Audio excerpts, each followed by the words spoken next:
Tea Congress PAC సమావేశం ఇవాళ జరగనుంది. నిన్న ఎన్నికల సంఘం స్కెడ్యూల్ విడుదల చేయడంతో అందుకు తగ్గట్టుగా పార్టీలు కసరత్తు చేస్తున్నాయి. ఈ నేపథ్యంలో ఇవాళ సాయంత్రం 4 గంటలకు పీఏసీ సమావేశం కానుంది. ఠాక్రే అధ్యక్షతన కాంగ్రెస్ సమావేశం జరగనుంది. ఈ మీట్లో TPCC chief Revanth Reddy, Bhatti Vikramarka committee సభ్యులు పాల్గొననున్నారు.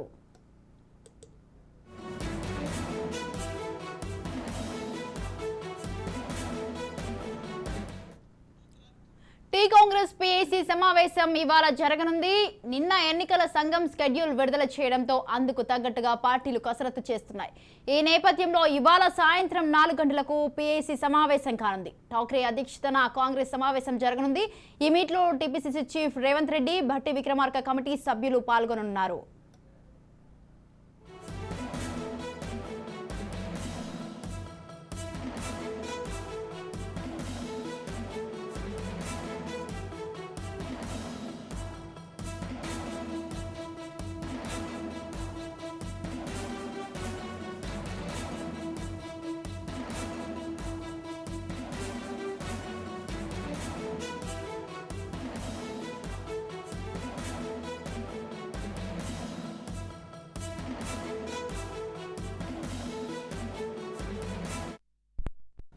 రైట్, ఇదే విషయంపై మరింత సమాచారాన్ని అందించడానికి మా ప్రతినిధి జగన్ ఫోన్ లైన్ లో ఉన్నారు.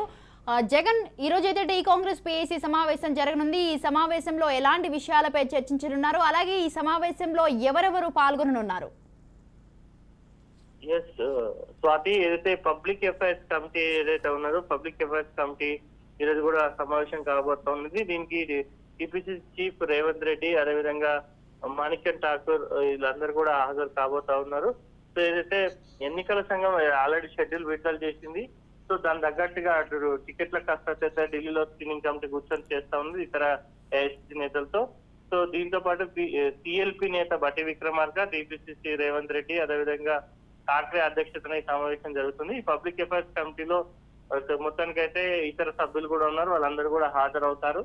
సో ఈ పబ్లిక్ అఫైర్స్ కమిటీ అయితే మేనిఫెస్టోని జనాలకు ఎలా తీసుకెళ్లాలి, 6 గ్యారంటీలతో పాటు యూత్ డిక్లరేషన్, అదేవిధంగా ఫార్మర్ డిక్లరేషన్ ఏవైతే ఉన్నాయో అలాంటి అంశాలను ఎలా తీసుకెళ్లాలి, ఎవరెవరు బస్సు యాత్రలు చేయాలి, బస్సు యాత్రల్లో ఎవరు ఎక్కడి నుంచి చేయాలి అనేది రూట్ మ్యాప్ కూడా నిర్ణయించేటట్టు తెలుస్తా ఉన్నది.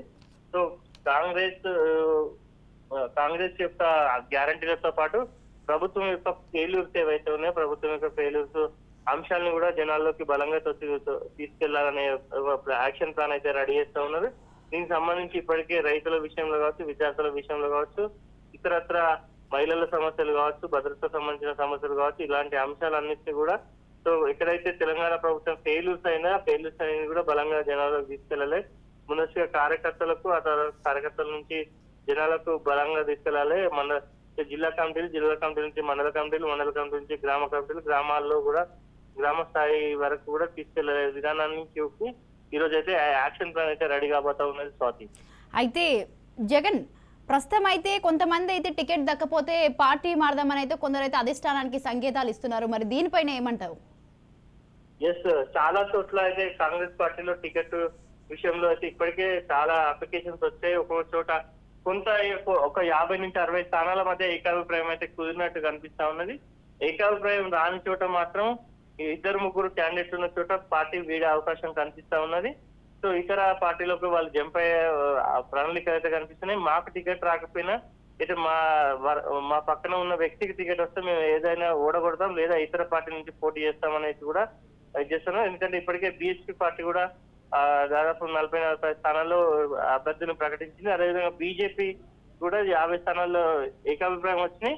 ఇతర పార్టీల నుంచి కూడా టికెట్లు తీసుకోదాం, లేదా ఇండిపెండెంట్ గా బరిలోకి దిగుతాం, లేదా ప్రతిపక్ష పార్టీలు అక్కడ ఏ పార్టీ అయితే బలంగా ఉంటే బీఆర్ఎస్ బలంగా ఉంటే బీఆర్ఎస్, బీజేపీ బలంగా ఉంటే బీజేపీ బలంగా ఉండి మాకు టికెట్ రాని వ్యక్తిని ఓడగొడతాం అనేసి కూడా వాళ్ళు చెప్తున్నటువంటి పరిస్థితి కనిపిస్తా ఉన్నది.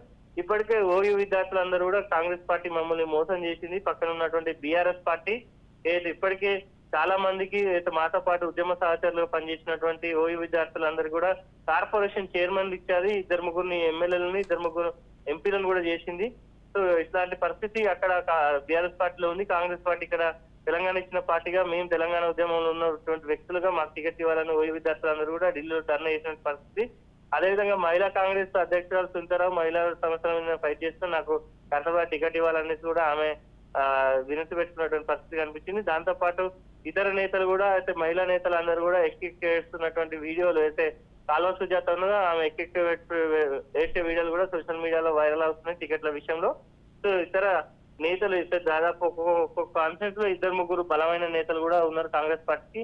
అక్కడ ఇట్లా ఇప్పుడు కొత్తగా పారాషూట్ లీడర్స్ అని కూడా ఒక పేరు పెడతా ఉన్నారు. పారాషూట్ లీడర్ మొన్ననే పార్టీలో జనైవ టికెట్ పొందినటువంటి వ్యక్తులు ఎవరైతే ఉన్నారో, సో ముఖ్యంగా మైనంపల్లి హనుమంతరావు కావచ్చు, వేముల వీరేశం కావచ్చు, పొంగులేటి శ్రీనివాస్ రెడ్డి కావచ్చు, సో వాళ్ళ అంచనా వర్గానికి టికెట్ ఇప్పించే ప్రయత్నాలు చేస్తా ఉన్నారు. సో వాళ్ళకి ఎట్లా ఇస్తారు టికెట్లు అనేది కూడా చెప్తా ఉన్నారు. ఒక కుటుంబంలో 2 టికెట్లు అనేది జైపూర్ డిక్లరేషన్ లో లేదు, జైపూర్ డిక్లరేషన్ ప్రకారం ఇవ్వద్దు అనేసి కూడా చెప్తున్నట్టు పరిస్థితి. వాళ్ళకి ఎట్లా ఇస్తారు, మైనంపల్లికి కానీ ఇతరులకు కానీ 2 టికెట్లు ఎట్లా ఇస్తారు అనేసి కూడా అయితే ఇతర నేతలు ప్రశ్నిస్తున్న పరిస్థితి కనిపిస్తా ఉన్నాయి. సో మొత్తానికైతే కాంగ్రెస్ పార్టీ తన తీసుకొచ్చిన తీర్మానం తన తుంగలో దొరికిందనేది కూడా కార్యకర్తలు చర్చించుకుంటున్నారు. సో ఈ నేపథ్యంలో అభ్యర్థులు దాదాపు అయితే చాలా చోట్ల వరకైతే ఇద్దరేసి ముగ్గురేసి అభ్యర్థులు ఉన్నారు. దీంతో పాటు వామపక్షాలకు 2 సీట్లు ఇవ్వాలనేది కూడా అంటే సూత్రప్రాయంగా నిర్ణయించినట్టుగా తెలుస్తా ఉంది. సో ఈ వామపక్షాలకు కేటాయిస్తే అక్కడ ఇప్పటికీ ఖర్చు వేసుకొని పనిచేసుకుంటున్నటువంటి కాంగ్రెస్ నేతల పరిస్థితి ఏంటి అనేది కూడా చెప్తా ఉన్నారు. దీంతో మునుగోడు అయితే గత ఉప ఎన్నికలు జరిగినటువంటి మునుగోడు కాన్స్టిట్యున్సీలో పాల్వెస్ శ్రవంతి కూడా అతనితో పాటు ఇంకొంతమంది కూడా ఉన్నారు, ఆమెతో పాటు ఇంకొంతమంది కూడా ఉన్నారు. సో ఆ సీటును సిపిఐ గతంలో గెలిచింది కాబట్టి సిపిఐ కేటాయించే అవకాశం ఉందనేది కూడా వార్తలు వస్తున్నాయి.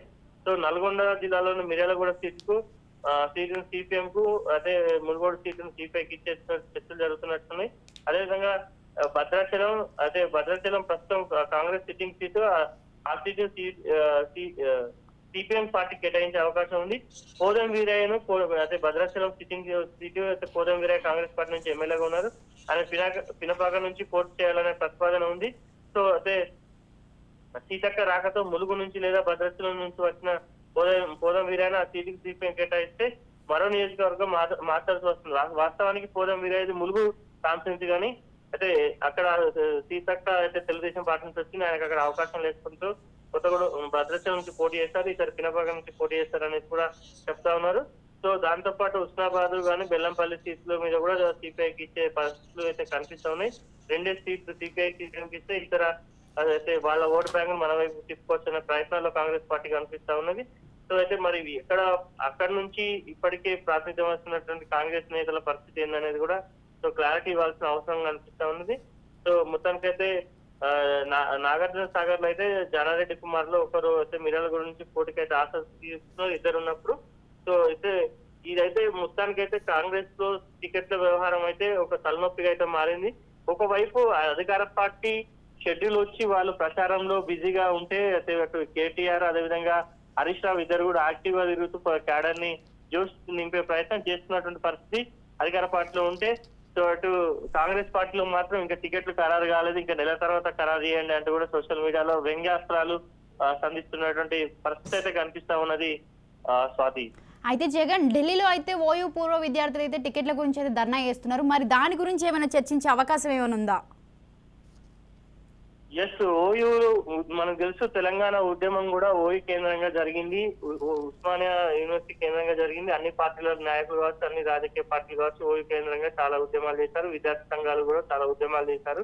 కాంగ్రెస్ పార్టీలో అప్పుడు జేఏసీ నేతలందరూ కూడా మీకు సరైన ప్రాధాన్యత ఇస్తాము అనేది కూడా రాహుల్ గాంధీ చెప్పి వాళ్ళందరినీ కూడా ఓయూ జేఏసీ నేతలను అందరినీ కూడా చేసుకోవడం జరిగింది. దాంతో పాటు కాంగ్రెస్ అనుబంధ విభాగాల్లో పనిచేసినటువంటి మానవత రాయ్ అదేవిధంగా దుర్గం భాస్కర్ లాంటి నేతలు ఎవరైతే ఓయూ నేతలు ఉన్నారో, బాలలక్ష్మి లాంటి నేతలు ఎవరైతే ఉన్నారో, ఇతర జేఏసీ నుంచి వచ్చిన వాళ్ళు, చినగాని దయాకర్ కావచ్చు, వీళ్ళందరికీ కూడా టికెట్లు ఇవ్వాలనేది కూడా రాహుల్ గాంధీ సూచించినప్పుడు గత ఎన్నికల్లో సూచించారని వాళ్ళు చెప్తా ఉన్నారు.